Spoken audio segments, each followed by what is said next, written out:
ফলে আমরা ভোট কারচুপির অভিযোগ শুনতে পেয়েছি এবং ভোট কারচুপির অভিযোগ শুনতে পাওয়ার পরেই বিভিন্ন দলীয় প্রার্থী যারা রয়েছে বা আমাদের মতো যারা স্বতন্ত্র প্রার্থী রয়েছে তারা এটি নিশ্চিত হওয়ার জন্য এখানে ছুটে আসে এবং ছুটে আসার পরে আমরা জানতে পারি যে ছাত্রদল সমর্থিত প্যানেলের যিনি ভিপি রয়েছে তিনি হচ্ছে এই হলের ভিতরে প্রবেশ করার চেষ্টা করে এবং যেহেতু এটি একটি মেয়েদের হল, মেয়েরা হচ্ছে এতে খুবই আনকমফোর্টেবল ফিল করে, তারা ভীত সন্ত্রস্ত হয়ে পড়ে, যার কারণে এখানে নির্বাচন কার্যক্রম বর্তমানে বন্ধ করা হয়েছে।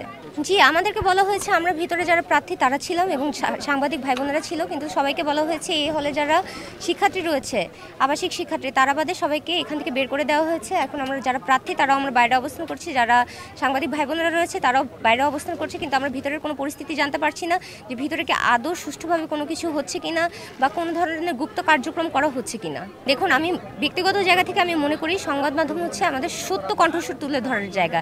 যদি প্রত্যেকটি হলের ভিতরে নির্বাচনী কার্যক্রম শুরু হয়েছে 9টা থেকে, এখনো বেলা গড়িয়ে 5টা পর্যন্ত পৌঁছাতে পারেনি, এর ভিতরেই পরপর 2টি মেয়েদের হলে আমরা ভোট কারচুপির অভিযোগ শুনতে পেরেছি।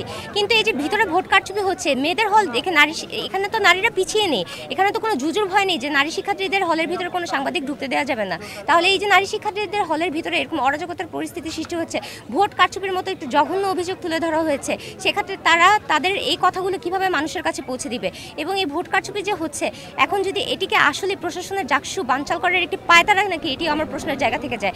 আর যদি এভাবেই এই অসুষ্ঠুভাবে আপনারা দেখতে পাচ্ছেন যে আমাদের নির্বাচনকে ঘিরে বিভিন্ন আমাদের অভিযোগ রয়েছে, যেমন কালকে রাত 2টা বাজে আমাদেরকে বলা হয় যে আমরা পোলিং এজেন্ট আমাদের 21টি হলে আমরা একজন প্রার্থী নিয়োগ দিতে পারবে, কিন্তু আমাদের সকাল 9টায় আজকে নির্বাচন কার্যক্রম শুরু হওয়ার কথা ছিল এবং যা হয়েছে রাত 2টা থেকে সকাল 9টা, এই স্বল্প সময়ের ভিতরে কিভাবে প্রার্থীরা তাদের পোলিং এজেন্টগুলো নিয়োগ করবে? তাহলে পোলিং এজেন্ট যদি ঠিক করে, আমরা জানতে পেরেছি যে অনেক স্বতন্ত্র প্রার্থী রয়েছে যারা প্রত্যেকটা হলে পোলিং এজেন্ট দিতেই পারেনি, তারা যদি পোলিং এজেন্ট নাই দিতে পারে তাদের ভোটটা কি সুষ্ঠুভাবে পড়ছে নাকি পড়ছে না, এবং ভোট গণনার সময় সেটি কি ঠিকভাবে গণনা হবে কি হবে না, সেই জায়গাতে থেকে অবশ্যই প্রশ্ন থেকে যায়। এবং এরপরে এই জাকসু যদি এত অভিযোগের পরে, এত আশঙ্কার পরেও এই জাকসু যখন অনুষ্ঠিত হবে, যদি এটি আমাদের প্রাণের দাবি, আমরা 33 বছর পর জাকসু নির্বাচন পাচ্ছি, এটা আমাদের প্রত্যেকটি সাধারণ শিক্ষার্থীর প্রাণের দাবি ছিল, কিন্তু প্রশাসনের অবহেলার কারণে, প্রশাসনের বায়াস আচরণের কারণে যদি এই জাকসু বানচাল হয় এবং যদি জাকসু বানচাল নাও হয়, যেই রেজাল্টটি আসবে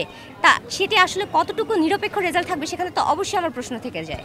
প্রশাসনের অস্বাভাবিক অনীহার জায়গায় রয়েছে, তারা তাদের অব্যবস্থাপনার শীর্ষে উঠে গিয়েছে, তারা তাদের প্রত্যেকটি ক্ষেত্রে আমাদের জাকসুকে কেন্দ্র করে মনোনয়ন থেকে শুরু করে প্রত্যেকটি ক্ষেত্রে আমাদের অভিযোগ রয়েছে। যেমন আপনারা খুব ছোট একটা জিনিস যদি আমি বলি, যে প্রার্থীদের নামের ডাকনাম সংযুক্ত করার যে বিষয়টা ছিল, এটির জন্য আমাদের মনোনয়নপত্র যেদিন জমা দেওয়া হয় সেদিন আমাদের একটি অ্যাপ্লিকেশন দিতে বলা হয়, এরপর আরেকবার আমাদের অ্যাপ্লিকেশন দিতে বলা হয়, আমরা 2বার অ্যাপ্লিকেশন দেওয়ার পরেও এমন অনেক শিক্ষার্থী রয়েছে যাদের ডাকনামটি সংযুক্ত করা হয়নি। এছাড়া আপনি দেখছেন যে বিভিন্ন হলে যারা ভোটার রয়েছে তাদের হলে তাদের আঙ্গুলে দাগ দেওয়ার কথা, কিন্তু তাদের আঙ্গুলে দাগটা পর্যন্ত দেওয়া হচ্ছে না। এই যে চরম অনীহা, অব্যবস্থাপনা অবশ্যই এই দাগ প্রশাসনের নিতে হবে। একজন জাকসু কেন্দ্রে কার্যকরী সদস্য আসন প্রার্থী, আমি বাইরে থেকে শুনেছি এই হলে খুব সম্ভবত ভোটের কারচুপি হচ্ছে। ঘটনা কি দেখতে আমার এই হলে এজেন্ট নাই, আমি ঘটনা কি দেখতে এই হলে ঢুকতে চাই, গার্ড আমাকে প্রথমে থামায় যে একজন প্রার্থী হিসেবেও নাকি আমি ঢুকতে পারবো না, অন্য হলের ভোটার ঢুকতে পারবে না, স্বাভাবিক বুঝলাম, এটা মেয়েদের হল, অন্য হলের মেয়েরা ঢুকতে পারবে না। আমি একজন প্রার্থী, আমার কি হচ্ছে না হচ্ছে ভিতরে, কিভাবে তারা ভোট গ্রহণ করছে দেখার আমার সম্পূর্ণ অধিকার রয়েছে। আমি ভিতরে যেতে চাই, আমাকে আটকায়। এরপরে হচ্ছে আমি দোতলায় চলে যাই, দোতলায় গিয়ে দিকে 1 ঘন্টা ধরে ভোট গ্রহণ বন্ধই রয়েছে। যখন আমি সরকারি ভোটের ম্যামের সাথে কথা বলে, ম্যাম বলে যে কালির ইস্যু, এই কারণে নাকি তারা ভোট বন্ধ। ম্যামকে বলে, ম্যাম তাহলে গার্ড কেন প্রার্থী হিসেবে আমাকে ঢুকতে দিচ্ছে না? ম্যাম তখন একটা বাহানা দেয় যে ওদের হয়তো মিস কমিউনিকেশন, মিস ইনস্ট্রাকশন দেওয়া হয়েছে। হলে 3-4টা গার্ড কিভাবে একত্রে প্রার্থীদের আটকায়, সেটা কোশ্চেন থেকে যাচ্ছে। এই ঘটনায় এই কথা বলো কনভারসেশনে 1-2 মিনিটের মধ্যে দেখি যে ওই কেন্দ্রে ছাত্রদলের ভিপি প্রার্থী এবং হচ্ছে জিএস প্রার্থী দুইজনে হচ্ছে যেখানে ব্যালট গ্রহণ করা হচ্ছে সেখানে প্রবেশ করছে।